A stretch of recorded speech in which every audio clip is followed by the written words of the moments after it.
Hello, and welcome to English Training Podcast number 2.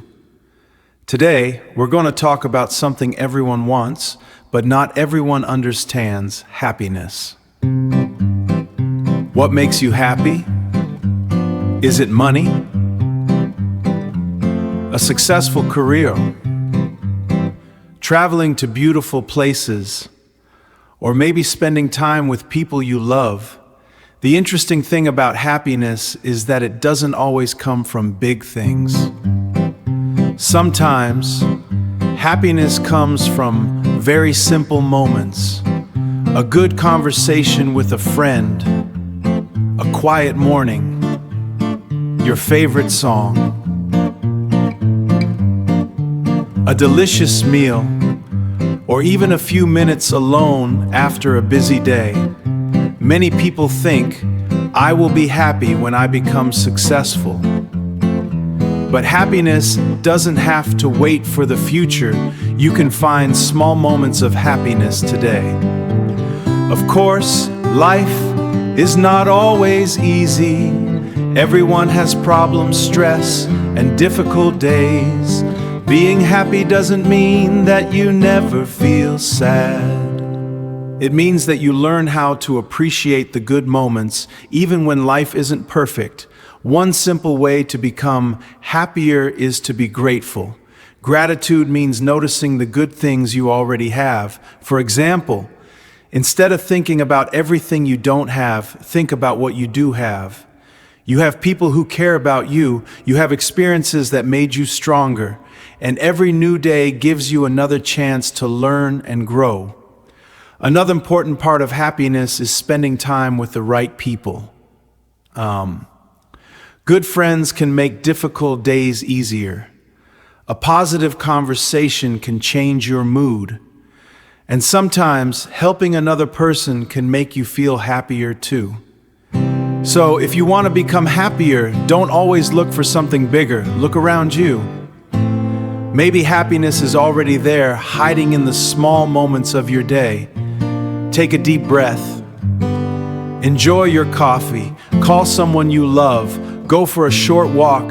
Listen to your favorite song. And remember, you don't need a perfect to have a happy moment. Happiness is not always a destination. Sometimes it's a way of seeing the life you already have.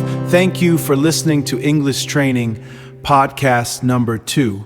Keep listening, keep learning, and keep improving your English. I'm so happy you're here today. Today we are going to dive into a topic that affects every single one of us: time management. Have you ever felt like there just aren't enough hours in the day? It's a common feeling, right? We often hear the phrase, time is money, but really time is more than money, is our most valuable, non-renewable resource. Once a minute is gone, you can't get it back. But why is it so hard to manage? Well, in the modern world, distractions are everywhere. Think about your smartphone. We have apps, notifications, and the endless trap of social media. We might sit down to check one email, and suddenly 30 minutes have passed while we were scrolling through our feeds. We call this doom scrolling. It's an easy way to lose track of time. When we let these distractions control us, we feel rushed and stressed at the end of the day. So how can we fix this? It starts with organization. I always suggest making a daily plan. Before you go to bed or first thing in the morning, write down your top 3 tasks for the day, because it's realistic. If you focus on your most important task first, you'll feel a sense of accomplishment by noon. This is often called eating the frog, doing the hardest, most important thing while your energy is high. Next, remember to take short breaks. Your brain isn't a machine. It needs to recharge. Working for 50 minutes and taking a 10-minute break is a great way to stay fresh. During that break, step away from your screen, get a glass of water, stretch, or just look out a window. It helps you clear your mind so you can focus better when you sit back down. Let's talk about some useful English expressions you can use when talking about your schedule. If you are working very hard to finish a project, you might say you are racing against the clock. If you have finished all your work for the day, and you're ready to stop, you can say, I'm going to call it a day. And if you aren't sure if you will be on time for a meeting, you can check your schedule and say, I'm cutting it close. I'm cutting it close. These expressions are perfect for your daily life. At the end of the day, remember that time management isn't about being perfect. It's about being intentional. It's about choosing how you spend your energy. Don't be too hard on yourself if you have an unproductive day. Just reset and try again tomorrow. You have the power to shape your routine, and every small change you make adds up to big results in the long run. Thank you for listening to today's episode. Keep practicing, keep organizing, and I'll see you next time.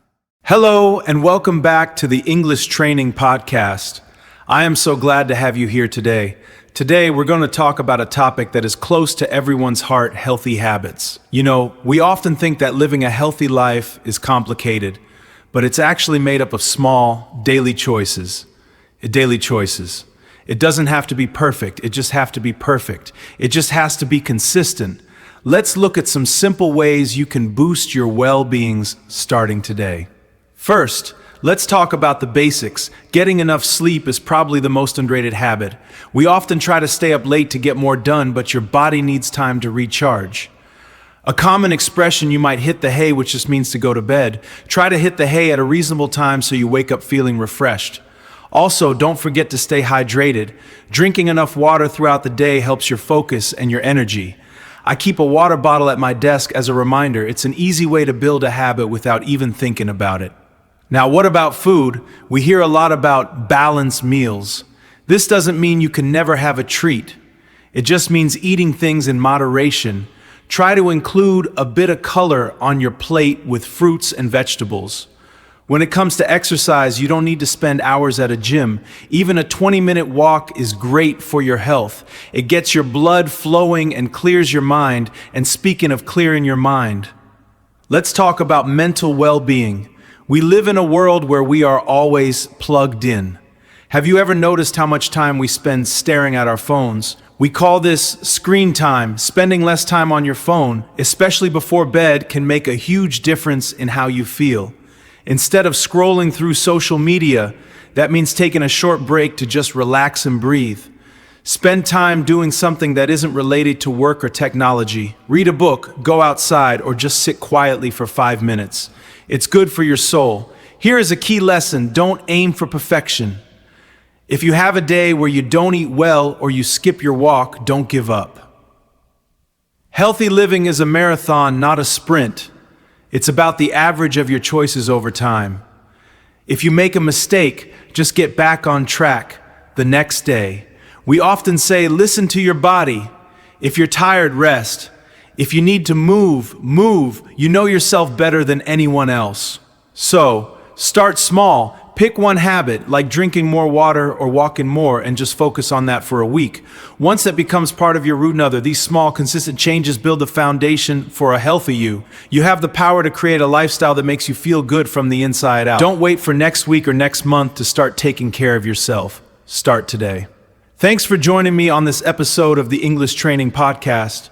Keep listening, keep practicing, and most importantly, keep taking care of yourself. I'll see you in the next one. I'm so glad you've joined me today. Today, we are going to explore a topic that touches success and failure. We often think of success as a straight line, like climbing a ladder. We believe that we start at the bottom and go straight to the top. But in reality, success is rarely a straight line. It's often messy, complicated, and filled with ups and downs. Many of us are afraid of failure. We think that if we fail, it means we aren't good enough. But what if we change that perspective? What if we looked at failure not as the opposite of success, but as a necessary part of the process? Think about learning to ride a bike or learning a new language. You didn't become perfect overnight. You fell, or you made mistakes, and that was how you learned how to balance. History is full of people who failed before they succeeded. Famous inventors, artists, and leaders all faced rejection or mistakes. They didn't achieve greatness because they were perfect. They achieved it because they were persistent. They kept moving forward when things were difficult. Consistency is the real secret. It's not about doing something perfectly once, it's about doing it again and again. Even on the days when you feel like quitting in your journey, you need to learn from your mistakes. When you use the wrong verb tense or pronounce a word incorrectly, don't stop. That is just data. It's proof that you are growing. You have to keep going. When you feel frustrated, don't give up. Instead, just try again. Focus on the process. Don't worry about the end of the journey right now. Just take the next step.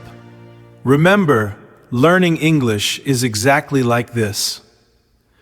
You will have days where you speak clearly, and days where you struggle to find the right words. Both of those days are a part of your success. If you make a mistake, it just means you are challenging yourself. You are stepping out of your comfort zone, and that is where the growth happens. So, be patient with yourself. You are doing something challenging, and that is something to be proud of. Success isn't about never failing. It's about refusing to let failure be the end of your story. Keep practicing, keep growing, and keep pushing forward. Thank you for listening today. I know you can do this. I'll see you in the next episode.